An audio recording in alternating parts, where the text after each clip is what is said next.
이어서 5월 1일 노동절 행사가 일제로부터 심한 탄압을 받게 되자 경찰의 탄압을 피하기 위해 부득이하게 1928년 어린이날을 5월 첫째 일요일로 변경하게 되었습니다. 그래서 1937년을 마지막으로 중단된 어린이날은 해방 이후에 1946년에 다시 행사를 갖게 되었는데, 해마다 날짜가 달라지는 불편을 덜기 위해서 5월 5일 어린이날을 확정하게 되고요. 1975년 정부는 어린이날을 법정 공휴일로 지정하게 됩니다. 네.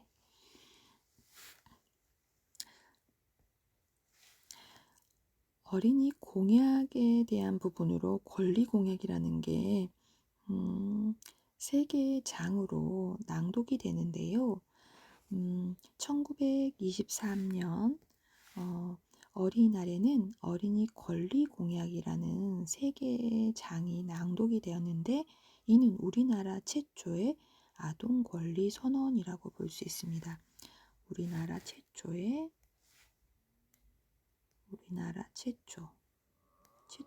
건 참 의미가 있잖아요. 그래서 이게 아동 권리 선언이라는 부분으로 이해하시면 될 것 같고요. 그 세 장을 낭독을 저도 해보면, 어린이는 재래 윤리적 압박으로부터 해방하여 그들에 대한 완전한 인격적 애호를 화하게 하라. 둘째, 어린이를 재래의 경제적 압박으로부터 해방하여 만 14세 이하의 그들에 대한 무상 또는 유상의 노동을 폐하게 하라. 셋째, 어린이에게 그들이 고요히 배우고 즐거이 놀 수 있도록 각양의 가정 또는 사회적 시설을 행하게 하라. 이 말 너무 좋네요. 고요히 배우고. 저도 여러분을 고요히 학습하게 하고 싶은데 자꾸 줌의 압박을 주시네요. 사실 이 과목이 여러분한테 도움이 될 과목이라는 건 아는데 제가 막 별표 치고 이런 것들도 시험에 내야 되나 이런 것들을 사실 고민해요. 근데 여러분들이 지금 우리가 12주부터 만난다라고 알고 계시잖아요. 근데 실습 기간이 끼어 있기도 하고, 지난주에 차영희 학과장님께서 4학년은 14주 기말고사 전주에 만나서 15주 기말고사 보는 걸로 종강한다라고 이야기를 하시더라고요. 그래서 지금 12주에 만나서 대면 수업할 것들을 좀 아껴놨는데, 이거를 좀 풀어서 실습 전에 여러분들 도움이 되게 좀 보여드려야 되겠다. 제가 비싼 강의료 받으면서 만들어 놓은 것들을 여러분한테 좀 현장 나가기 전에 도움이 되게 좀 학습을 시켜야 되겠다라는 생각을 지금 하고 있는 부분이 있고요. 그래서 지금 준 날짜도 조금 실습 전에 바쁘시긴 하겠지만 날짜를 좀 잡아서 고민하고 있는 부분이 있어요. 그래서 이 3가지 조항 가운데 첫째 조항이 아동의 인격적인 권리를 표방한 것이고, 둘째 조항은 노동으로부터 벗어날 수 있는 권리를 표방하는 것, 셋째는 놀이와 학습의 권리를 표방한 것으로 아동 권리에 대한 제네바 선언과 비교해 보아도 훨씬 진일보한 권리를 강조하고 있다고 볼 수 있습니다. 그러니까 만약에 조금 고차원적의 시험을 낸다면 제네바 선언과 아동 권리 이 공약에 대한 부분으로 비교해 보시오, 논하시오 이런 것들을 좀 고차원적인 것들을 낼 수도 있겠지만, 여러분이 현장에 나가서 이런 것들을 알아서 아이들한테 얼마나 도움이 되겠어요. 저는 조금 실질적인 것들을 나중에 여러분이 학대가 아니라 아이들을 존중할 수 있는 그런 언어적인 유형들에 대한 샘플링을 좀 보여드리면서 연습해보면 어떨까라는 생각을 좀 해요. 그래서 생각보다 좀 재미있고 의미 있었다는 평가를 되게 많이 받았기 때문에 여러분들도 그런 부분으로 조금 실습 전에 트레이닝을 좀 시켜야 되지 않을까라는 생각이 들고, 모든 과제물은 14주 만나는 때 그때 제출해서 받아야 되지 않을까라는 생각도 들어요. 그날 만나는 날 할 게 너무 많네요. 그죠? 그래서 이 외에도 9개 항목의 어른에게 드리는 글, 7개 항목의 어린 동무들에게 주는 당부의 말이 좀 옛날 하우체라든지 뭐 영론 조금 뭐 하라 이런 게 있는데, 우리 교재 66페이지에 어른에게, 어린 동무에게 이렇게 해서 항목들이 좀 있거든요. 이것도 지금 아니면 언제 또 보고 들으시겠어요. 그래서 좋은 목소리는 아니지만 제가 들려드릴게요.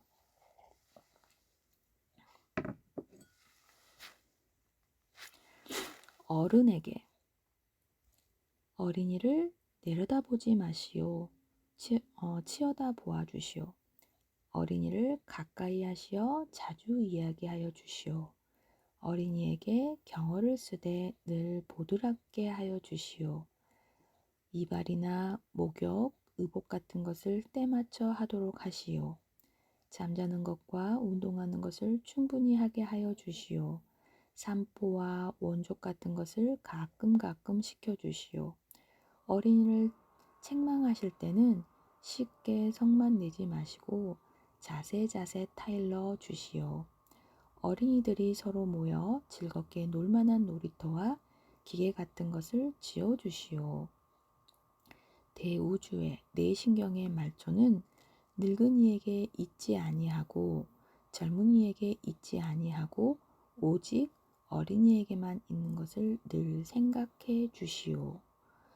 자, 어린 동무들에게 돋는 해와 지는 해를 반드시 보기로 하시오. 어린이들에게는 물론이고 당신들끼리도 서로 존대하기로 하십시다. 뒷간이나 담벽에 글씨를 쓰거나 그림 같은 것을 그리지 말기로 합시다. 꽃이나 풀을 꺾지 말고 동물을 사랑하기로 합시다. 전차나 기차에서는 어린이들에게 자리를 사양하기로 합시다. 입을 꼭 다물고 몸을 바르게 가지기로 합시다. 라는 항목이 66페이지에 나와 있어요. 그래서 그런 부분을 한번 제가 리딩해 드렸고요.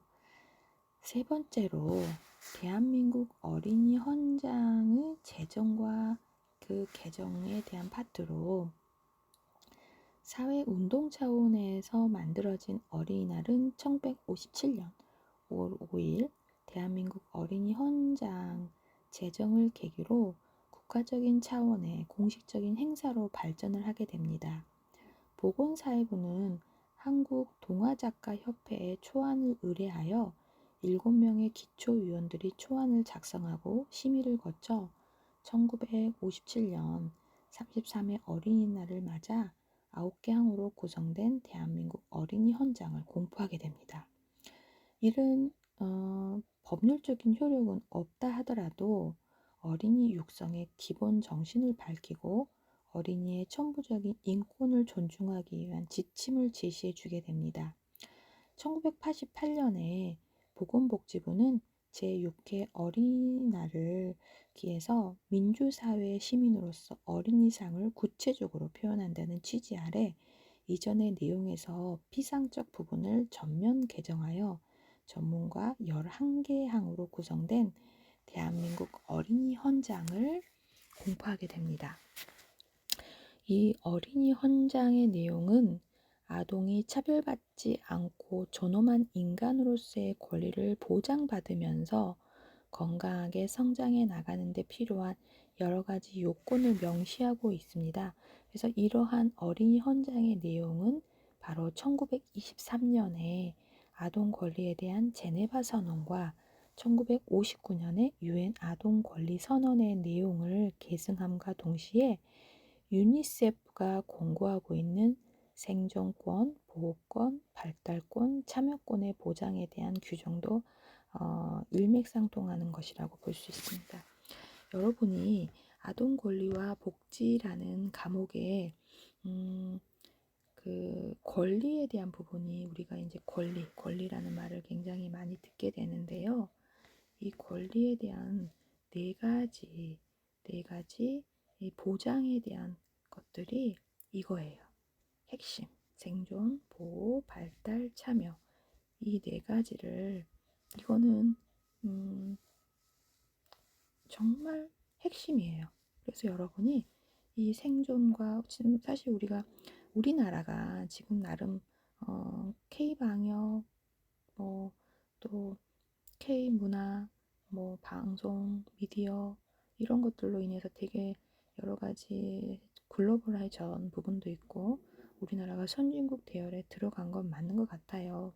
그런데 지금 아동 복지와 권리라는 과목을 통해서 이슈가 되고 있는 토론을 우리가 살펴보면 토론거리들을 살펴보면 기사에 굉장히 생존, 보호, 발달 이 기본권에 대한 세 가지조차도 참여되지 않고 있고 또 이 네 번째 이 참여라는 게 아이들이 되게 좀 고차원적인 너는 아이니까 몰라도 돼. 지금 여기에 대한 어떤 어른들의 이야기를 아이가 관심을 가졌을 때 성인들이 아이를 무시해버리거나 현재 아이가 어디에 속해 있고 그 부분에 대해서도 너도 알 수 있는 거, 그 아이가 최대한 참여할 수 있는 알 권리에 대한 부분, 본인이 표현할 수 있는 참여에 대한 그런 부분을 조금 이 세 가지 기본권보다 조금 더 차원이 높은 보장에 대한 부분으로 이야기를 해야 될 현 시점에 우리나라는 생존과 보호와 발달에 대한 부분조차도 해결되고 있지 않다라는 현 시점에 대해서 여러분들이 그 토론을 통해서 우리가 얼마만큼 더불어 함께 아이를 한 명을 잘 길러내기 위해서 우리가 얼마나 관심을 가져야 하는지에 대한 시야 넓힘이 이 생존권, 보호권, 발달권, 참여권이라는 이 핵심에 대한 권리를 좀 기억해 놓으셨으면 좋겠어요. 이거는 굉장히 중요한 이 과목의 핵심 단어이기도 해요. 제가 별을 5개를 줬어요. 이 네 가지는 생존, 보호, 발달, 참여 이 부분은 조금 여러분이 외워놓으실 필요가 있는 부분이죠. 그래서 우리 교재 67페이지에 대한민국 어린이 현장이라고 나와 있는 부분이 있는데요. 또 이때 아니면 언제 또 대한민국 어린이 현장을 살펴보겠어요. 그쵸? 대한민국 어린이 현장 이거를 제가 여러분 글쓰기에 여러분한테 한번 참조해서 쓰기 시간을 갖도록 하는 게 여러분 자료 찾는 시간을 줄여드리는 거 아닐까라는 생각이 드네요. 대한민국 어린이 현장. 대한민국 어린이 현장은 어린이날의 참뜻을 바탕으로 하여 모든 어린이가 차별 없이 인간으로서 존엄성을 지니고 나라의 앞날을 이어나갈 새 사람으로 존중되며 아름답고 씩씩하게 자라도록 함을 길잡이로 삼는다. 11개의 항목이고요. 1. 어린이는 건전하게 태어나 따스한 가정에서 사랑 속에 자라야 한다. 2. 어린이는 고른 영양을 취하고 질병의 예방과 치료를 받으며 맑고 깨끗한 환경에서 살아야 한다. 3. 어린이는 좋은 교육시설에서 개인의 능력과 소질에 따라 교육을 받아야 한다. 4. 어린이는 빛나는 우리 문화를 이어받아 새롭게 창조하고 널리 펴나가는 힘을 길러야 한다. 5. 어린이는 즐겁고 유익한 놀이와 오락을 위한 시설과 공간을 제공받아야 한다. 6.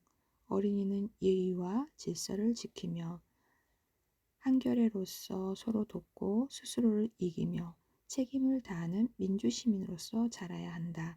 7. 어린이는 자연과 예술을 사랑하고 과학을 탐구하는 마음과 태도를 길러야 한다. 8. 어린이는 해로운 사회 환경과 위험으로부터 먼저 보호되어야 한다. 9. 어린이는 학대를 받거나 버림을 당해서는 안 되고 나쁜 일과 힘겨운 노동에 이용되지 말아야 한다. 10. 몸이나 마음의 장애를 가진 어린이는 필요한 교육과 치료를 받아야 하고 빗나간 어린이는 선도되어야 한다. 11. 어린이는 우리의 내일이며 소망이다. 나라의 앞날을 짊어질 한국인으로 인류의 평화에 이바지할 수 있는 세계인으로 자라야 한다라는 내용이 대한민국 어린이 헌장 11 항목으로 67페이지에 안내되어 있는 내용입니다. 아동복지법의 제정과 개정 부분을 살펴보면요. 아동복지법은 아동이 건강하게 출발하여 행복하게 자라나도록 아동복지를 보장함을 목적으로 하는 법인데요. 근대적 의미의 아동복지법은 1961년 아동복리법이라는 명칭으로 제정이 됩니다. 한국의 이제 그 동란 이후 요보 아동을 구제하기 위한 선별적인 성격이 강하였고요. 생존권 보장이 아무래도 전쟁 이후이기 때문에 살아남아야 되는 부분, 살려내야 되는 부분, 그런 것들을 우선적인 목표로 할 수밖에 없었던 시대적인 환경이 있었고, 이제 1981년에 개정된 이제 복리법에서 복지법으로 그래서 요보 아동을 위한 아동복리법에서 한 걸음 나아가 일반 아동도 포함하는, 그러니까 선별했다가 보편적인 복지 대책을 실시하기 위한 목적으로 제정이 됩니다. 요보 아동의 구제라는 기존의 사후 대책적인 틀에서 벗어나서 다양하고 전문적인 복지 서비스를 제공함으로써 모든 아동의 건강한 발달을 보장함과 동시에 아동의 권리 보호를 위한 법적 기초를 마련한다는 점에서 그 의의를 찾을 수 있습니다. 그런데 이후에 아동학대가 중요한 사회적 이슈로 등장하면서 지금 우리도 굉장히 사회적 이슈로 등장을 매주 하고 있는 상황들인데요. 자녀 양육 문제를 전적으로 가정에서 책임져야 한다는 기존의 통념의 변화를 가져오고, 그 결과 2000년대 개정된 아동복지법에서는 아동보호 전문기관의 설치, 아동학대에 대한 긴급전화의 설치와 운영, 신고, 응급조치, 현장조사 후에 보호 처분, 아동학대에 대한 친권 제한, 이런 상실과 같은 것들은 아동의 권리 보호를 위한 규정이 강화되었다는 것을 볼 수 있습니다. 이처럼 아동의 권리 보호를 위한 규정이 강화되었음에도 불구하고 아동을 보호해야 할 의무가 있는 사람들에 의해서 이루어지는 아동학대가 지속적으로 높은 비율을 차지하는 것으로 나타나서 2015년 9월 부모를 비롯한 보호자가 아동에게 신체적, 정신적 고통을 주는 행위를 금지하는 개정하는 아동복지법을 시행하게 됩니다. 그래서 이제 그런 행위를 금지하는 것들이 아동복지법 5조 보호자의 책무에서 아동의 보호자는 아동에게 신체적 고통이나 폭언 등에서 정신적인 고통을 가해서는 안 된다라는 것들을 명시하고요. 부모가 보호자라고 하더라도 아동에게 고통을 주는 행위는 올바르지 않다는 점을 명확히 하는 부분이 생겨요. 2015년 9월부터 그래서 부모가 아이를 때리는 것을 하면 안 된다는 거죠. 결국은 책에서는 아동을 고통을 주는 행위를 올바르지 않다는 점을 명확히 하고 고통을 가해서는 안 된다라는 법이 아동복지법이에요. 2015년 이후에. 그러니까 여러분이 2014년까지 부모한테 맞아도 됐지만 2015년 이후에 혹시 맞으셨다면 아버지 어머니는 아동복지법을 어기신 거예요. 그렇게 이해하시면 조금 더 여러분이 2015년 이후가 여러 가지 그런 기준을 설정하는데 이해를 높이시지 않았을까라는 생각이 듭니다. 그래서 특히 학대 대신 고통이라는 보다 포괄적인, 그러니까 그렇죠. 우리가 학대라는 말은 사실 좀 뭐랄까 좀 무거운 단어이잖아요. 그런데 고통이라는 단어는 조금 더 포괄적인 용어로 사용해서 어때요? 이거는 고통이 될 수 있구나라는 생각의 통념을 조금 더 포괄적으로 넓게 볼 수 있다는 거죠. 그래서 아동 보호의 범위를 확대시켰다라는 부분으로 학대라는 단어에서 고통이라는 단어로 범위를 확대하면 어때요? 조금 더 학대라는 건 이건 학대가 아니야 라고 그냥 합리화시켜 버릴 수 있지만 이런 아이를 내가 스트레스를 주거나 신체적인 체벌을 해서 고통을 줬다면 이건 학대가 될 수 있는 부분이라는 거죠. 다섯 번째로 UN 아동 권리 협약의 비준과 국가 보고서 제출이라는 파트인데요. 이것도 조금 헤비하긴 하지만 그래도 이런 절차를 거치고 있구나라는 걸로 여러분이 좀 도움을 받으시기 위해서는 한번 살펴볼게요. UN 아동 권리 협약은 아동을 보호의 대상이면서 적극적인 주체로 천명함과 동시에 아동의 권리 실현을 위한 법적 구속력을 갖게 하는 국제협약입니다. 우리나라는 1990년에 9월 25일 날 이 협약에 서명하고 1991년 11월 20일 비준서를 유엔에 기탁함으로써 1991년 12월 20일부터 UN 아동 권리 협약의 당사국이 되기도 합니다.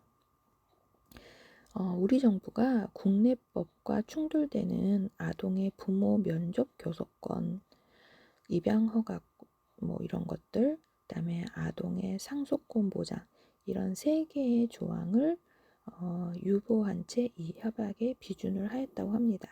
그래서 우리나라에 갖고 있는 고유의 법이 있는데 유엔 아동 권리 협약에서 충돌되는 그런 여러 가지를 고려했을 때 부모와 만나는 거, 입양을 허가하는 거, 그다음에 아동의 상속권에 대한 부분을 우선은 유보한 채 그거를 고려하지 못하고 이제 조금 협약을 했다라는 내용이고요. 그래서 우리 정부가 유엔 아동 권리 협약의 이행 상황에 대한 제1차, 2차 국가 보고서를 1994년과 2000년에 각각 제출하게 됩니다. 제1차 국가 보고서는 협약 이행 현황을 개선하기 위한 명확한 목표 제시가 부족하였고 이를 위한 사법 및 행정 절차의 보완과 예산 편성 방안을 제시하지 못하였으므로 제1차 국가보고서를 심의한 유엔 아동권리위원회는 1996년 우리나라 정부에 14개 항의 권고사항을 제시하게 됩니다. 2차 국가보고서는 제1차 보고서보다는 충실한 내용이 제시되었으나 권리 이행의 포괄적인 파악과 협약의 이행을 어렵게 하는 기본적인 배경을 파악하는 데는 부족함이 있었다고 합니다.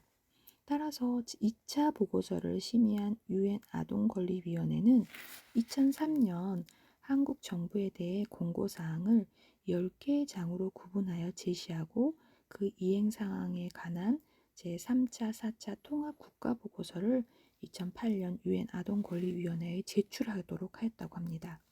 복잡하죠. 비준하는 국가이기 때문에 이제 그런 절차를 국제법으로서 지켜야 될 것들을 이제 고민해야 되는 부분이죠. 고민하고 그런 것들을 어떻게 시정했는지 이뤄야지 이제 그런 시스템이 잡히는데 이런 것들이 촘촘하지 않기 때문에 아직까지도 우리가 이런 토론을 하게끔 지금 매주 아동학대건이 터지고 있잖아요. 그래서 2008년 한국 정부는 각 부처의 내용을 취합해 유엔 아동권리협약 이행에 대한 제3차, 4차 통합국가보고서를 유엔 아동권리위원회에 제출합니다. 2011년에 이를 심의한 유엔 아동권리위원회는 2010년 3월 개정된 가사소송법, 그냥 이런 게 있나 봐요. 그냥 들어보세요. 2011년 개정된 입양특례법, 민법 초중등 교육법 시행령 아동복지법, 다문화 가족 지원법, 또 2011년 제정된 장애아동 복지지원법, 자살 예방 및 생명 존중 문화 조성을 위한 법률을 채택하여 환영한다고 하였답니다. 그리고 여성 차별 철폐에 관한 협약 선택 의정서 가입과 장애인권 협약 비준, 2차 학교 폭력 예방 및 대책 5개년 기본계획 수립을 환영한다고 하였고요. 이와 동시에 우리 정부의 제1, 2차 국가보고서를 심사하여 작성한 우려, 권고사항의 일부가 불충분하게 다루어지거나 전혀 다루어지지 않았음을 유감으로 생각하여 아직 이행되지 않은 권고사항 중 국가인권위원회의 아동권리분과위원회 설립이라든지 체벌 전면 금지, 체벌 전면 금지 이런 것들이 아동이 겪는 고도의 스트레스를 줄이기 위한 교육 정책 검토와 관련하여 그런 사항들을 처리하기 위하여 필요한 모든 조치를 취할 것들을 촉구한다라고 하였다고 합니다. 그러니까 기존에 우리가 학교 폭력이라든지 입양 특례, 자살 예방, 생명 존중, 조성을 위한 법률, 여성 차별 철폐를 위한 협약, 사실 한 번쯤은 들어봤겠지만 그래도 이렇게 우리가 다루는 전공에서 무게감 있게 이렇게 조금 더 노골적으로 또박또박 듣는 계기는 없었잖아요. 근데 이런 것들이 하나의 법에 의해서 힘을 준다면 체벌금지법이라든지 이런 것들이 아이들이 맞지 않고 누군가의 보호를 따뜻하게 받으면서 안전한 환경에서 따뜻한 성인으로 자랄 수 있는 그런 사회가 되지 않을까라는 생각이 듭니다.